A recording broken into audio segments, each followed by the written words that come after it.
Reading now from the Gospel of Jesus Christ according to John. The passage is short, in fact, only one half of one verse. So I don't want you to miss it. A new command I give you: love one another.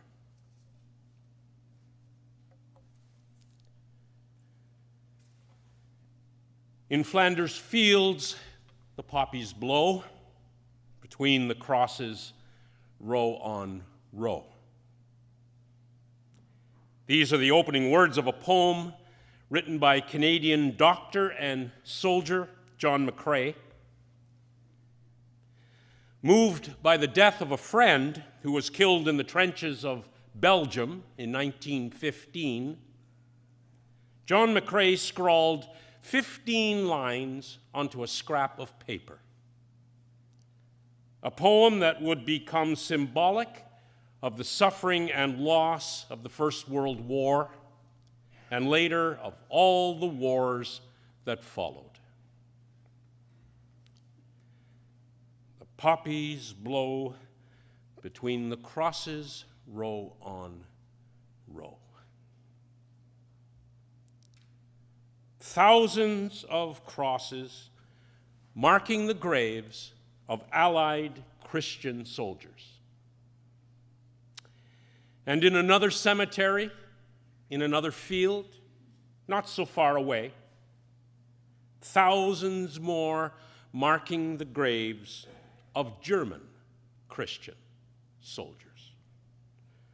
As much loved by their families and by God as our own.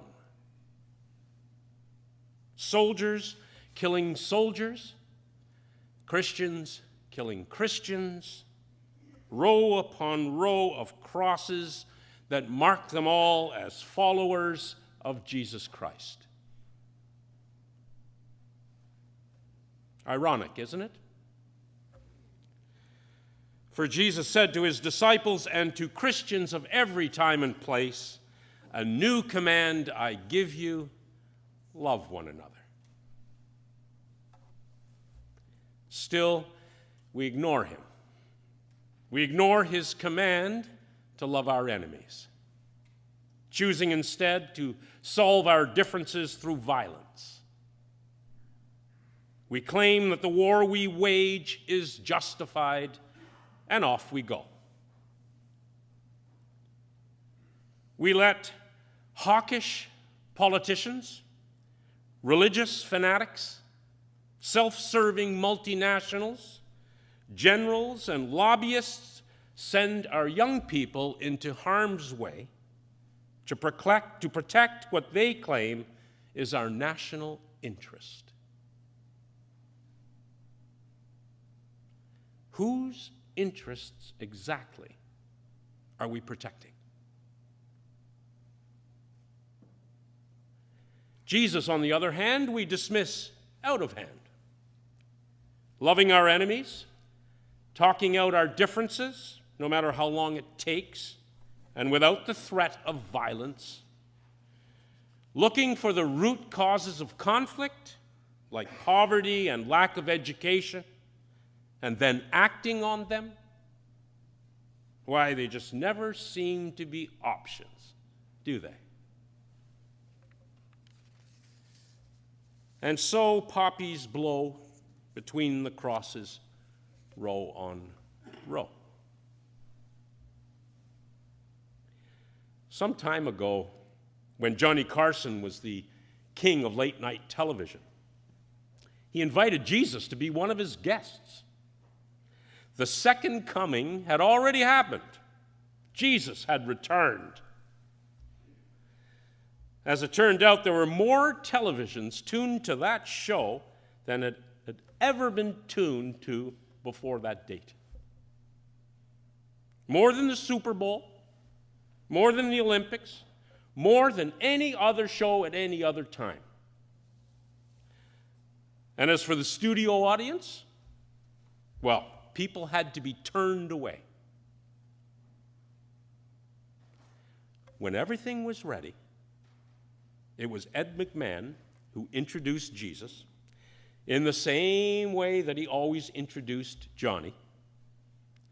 As the curtain parted, Ed McMahon said, "Here's Jesus." And Jesus walked over to take a chair as Johnny's guest. Everyone was standing. Johnny was enthralled. Some in the audience fainted. And when Jesus sat down, Johnny said, "I just want to know, Jesus, that the whole world has waited for this moment. The whole hour is yours. You are my only guest. Is there anything you would like to say to the listening world?" First, Jesus thanked Johnny for having him on the show. And then he said, "Love one another."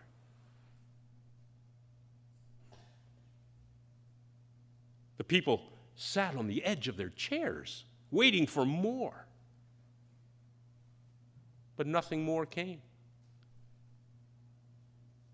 Johnny, knowing that dead air on television was trouble, asked again, "Jesus, is there anything else you would like to say?"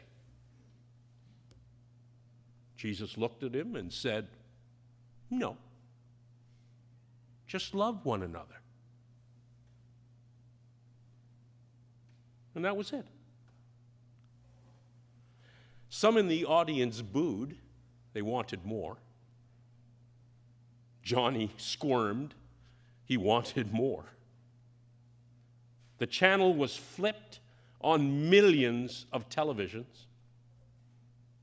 Everyone, it seemed, wanted more. But there was no more. Jesus had walked off the set. A simple command. 3 words is all he said. Love one another. A simple command that humanity has never been able to follow for any meaningful length of time. Because here we are on this Remembrance Day morning, recalling the horrific cost of war. We read the names of those in our community who died in the 2 world wars. We read the names of those who died. And we read the names of those who, daring to die, survived war. In remembering them today, we do so in gratitude for the sacrifices that they made. And yet, in many ways, we should also remember them with great sorrow. For the justice for which they fought has not been won. The peace for which they died is only loosely held. Sadly, the wars that broke millions of hearts have only been replaced by other wars that continue to break millions more hearts. The peace for which these men and women sacrificed so much has not prevailed.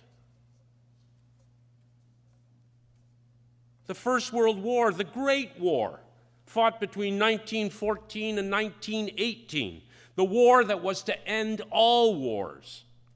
Bloody battles fought in trenches, leaving an estimated 10 million dead.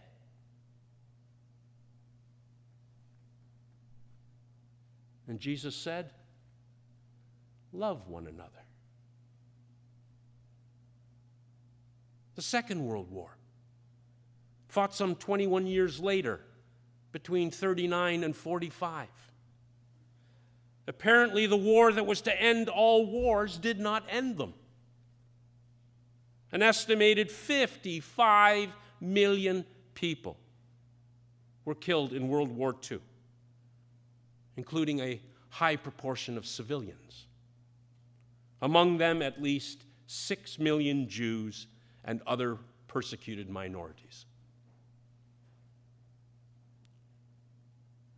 And Jesus said, love one another. Still, in Flanders fields,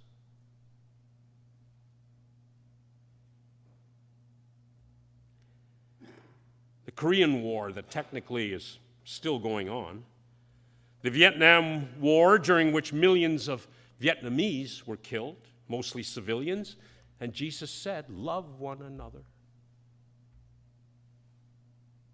Wars in Bosnia and Kosovo and Afghanistan, tension and instability in Pakistan, Chad, and Myanmar. Why, the list goes on and on and on. In 1994 in Rwanda, a country in Central Africa, a bloody civil war raged, leaving an estimated 500,000 people dead, most of them by genocide. And Jesus said, love one another. Still, in Flanders fields, the poppies blow. In Iraq, an estimated 300,000 civilians were murdered under Saddam Hussein's regime. With the launch by the U.S. of Operation Freedom in 2003, another 110,000 Iraqis, most of them civilians, were killed. And Jesus said,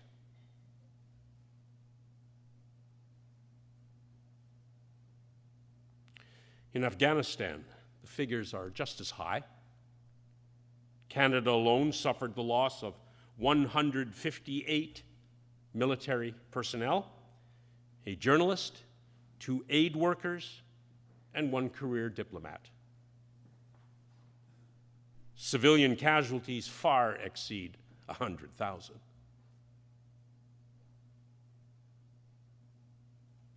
And Jesus said, love one another.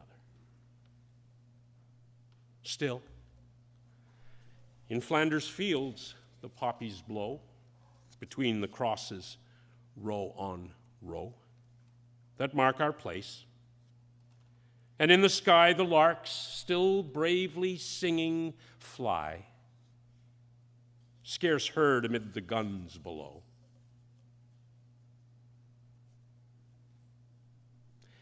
And the language we use these days when talking of war belies the brutal and horrific realities.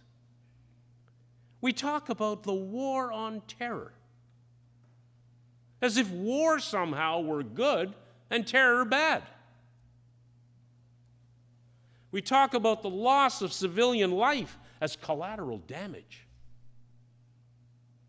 as though people were just unimportant collections of blood and skin and bone.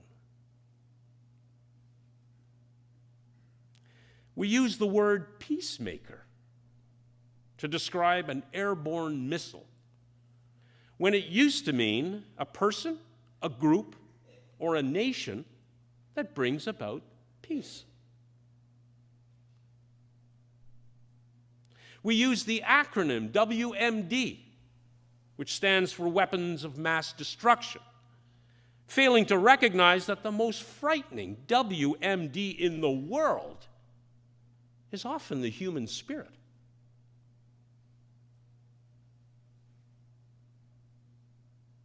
War still rages. We live in a world still where intolerance and bigotry and ignorance and ideology and prejudice and greed have us standing not with one another, but against one another.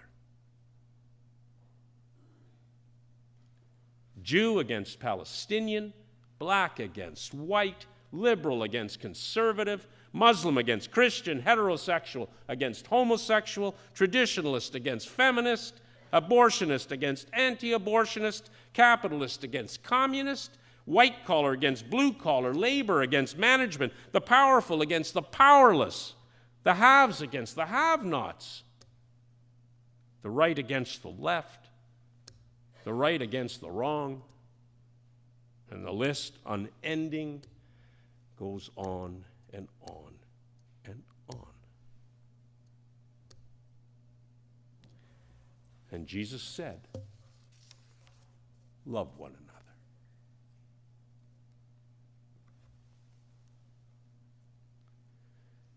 If the amount of money invested in the military and the amount of money invested in war were to be invested instead into efforts worldwide to feed the hungry and shelter the homeless and lift up the poor and educate the ignorant, to heal the sick and help the helpless, then perhaps many of the root causes of conflict would be addressed.